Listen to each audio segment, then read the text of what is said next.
Graça, misericórdia e paz da parte de nosso Senhor e Salvador Jesus Cristo. Amém? Nós vamos ler um texto que está na segunda epístola do apóstolo Paulo aos Coríntios, capítulo 4, e vamos ler do versículo 7 até o 9. Diz assim a palavra do Senhor: Mas temos esse tesouro em vasos de barro, para mostrar que este poder, que a tudo excede, provém de Deus e não de nós. De todos os lados somos pressionados, mas não desanimados. Ficamos perplexos, mas não desesperados. Somos perseguidos, mas não abandonados. Abatidos, mas não destruídos. Amém? Vamos orar. Senhor nosso Deus e nosso Pai Celestial, vem falar aos nossos corações, vem ministrar o nosso espírito, abraça os que estão abatidos de espírito, necessitados de uma intervenção poderosa do Teu Espírito. Que o Senhor hoje toque os nossos corações através dessa palavra, que o Senhor nos abrace, renove nossas forças, porque estamos todos carecidos de uma intervenção poderosa e sobrenatural do Teu Espírito. Vem falar conosco, em nome de Jesus. Amém. Meus amados irmãos, os dias têm sido difíceis para a maioria absoluta de nós, pelas mais diversas razões, e que se fôssemos discorrê-las todas, nem sairíamos mais daqui. Mas a mensagem de hoje é uma chamada da parte do Espírito de Deus, para que aguardemos confiantes o agir soberano do nosso Senhor, em meio a tudo isso que nós temos visto e vivido. E hoje eu queria trazer para todos encorajamento no meio dessas dores todas. O Senhor não está com os seus ouvidos moucos para que não possa ouvir as nossas orações, nem com seus olhos cegos para que não veja as nossas agonias profundas. Há um agir de Deus, e muito embora na nossa pressa, na nossa agonia de sairmos dessas situações, não vejamos aquilo que Ele está fazendo. Vamos orar. Senhor nosso Deus e nosso Pai Celestial, o Senhor é aquele que sonda e conhece os nossos corações. Conhece aquelas situações que nós nem sabemos mais como orar. Apenas apresentamos diante de Ti as nossas dores e agonias, e já dizendo amém para aquilo que Tu farás. De um modo especial, te peço pela Tua serva Mara, pela Tua serva Tomires, pelos seus maridos, Hélio e Bené, que o Senhor esteja ali, operando maravilhosamente naquelas vidas, naquela saúde física e emocional de cada um deles. E que o Senhor venha falar conosco através dessa palavra de encorajamento, de vida, de renovo, em nome de Jesus. Amém. O apóstolo Paulo, nesse contexto, fala de suas lutas intensas, internas e externas, e do poder com o qual ele estava sendo revestido da parte de Deus. Vale ler todo o contexto, que vai do versículo citado, dos textos citados, até o 18, quando ele arremata seu arrazoado com o desígnio e efeito das aflições pelas quais ele estava passando. O apóstolo não chama para si a capacidade e o poder de superação no meio desses embates, muito pelo contrário. Ele chama os holofotes dessa glória unicamente para Deus. ele fala da sua própria fraqueza e limitação, mostrando que é possível sim atravessarmos os piores e mais áridos vales e desertos na força que só o Senhor pode suprir. Nesta mesma epístola, no capítulo anterior, capítulo 3, versículo 5, ele diz: não que possamos reivindicar qualquer coisa com base em nossos próprios méritos, mas a nossa capacidade ou suficiência vem de Deus. Que não percamos isso de vista em nenhum momento. O texto apresenta o contraste da vida cristã. Em primeiro lugar, apesar da nossa fragilidade humana, guardamos a riqueza do conhecimento do Cristo. E o texto diz: mas temos esse tesouro em vasos de barro. Em segundo lugar, apesar da nossa fragilidade humana, o Senhor, para a glória dele, nos reveste do seu poder. E o texto diz: para mostrar que este poder, que a tudo excede, provém de Deus e não de nós. E em terceiro lugar, apesar da nossa fragilidade, revestidos do poder de Deus, aquilo que vem para nos destruir, nos fortalece e nos faz avançar. E o texto arremata dizendo: de todos os lados somos pressionados, mas não desanimados, ficamos perplexos, mas não desamparados, somos perseguidos, mas não abandonados, abatidos, mas não destruídos.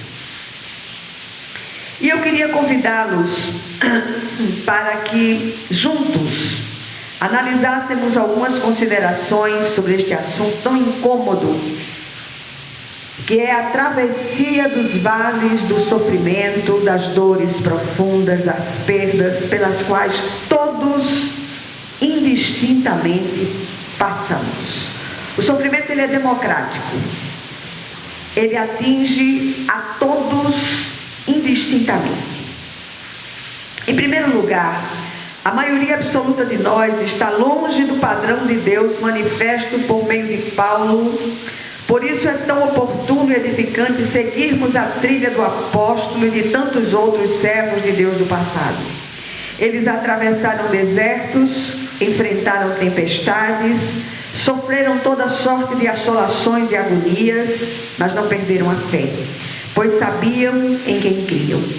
É preciso observar cuidadosamente os atos do Espírito Santo nas vidas dos servos de Deus, para que percebamos o poder do Senhor se aperfeiçoando na fraqueza deles.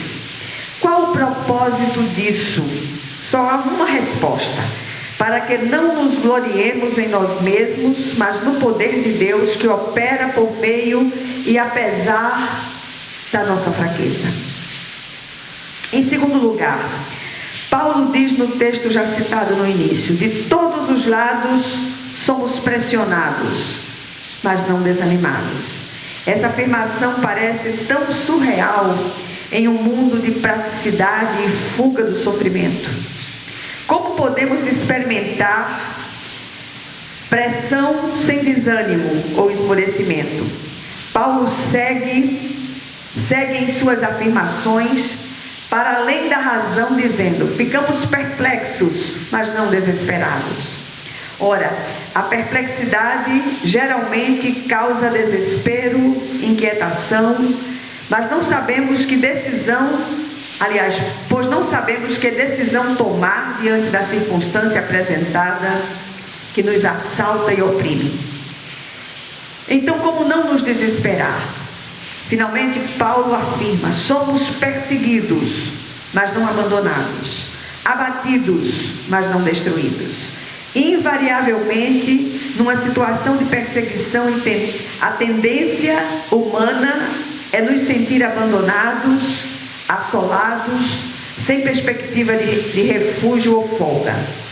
Como experimentar o acolhimento que o apóstolo sentiu? O abatimento também chegou para ele. mas não conseguiu destruí-lo. Como entender tudo isso? Haverá explicação? Aí vamos para o terceiro ponto, aliás.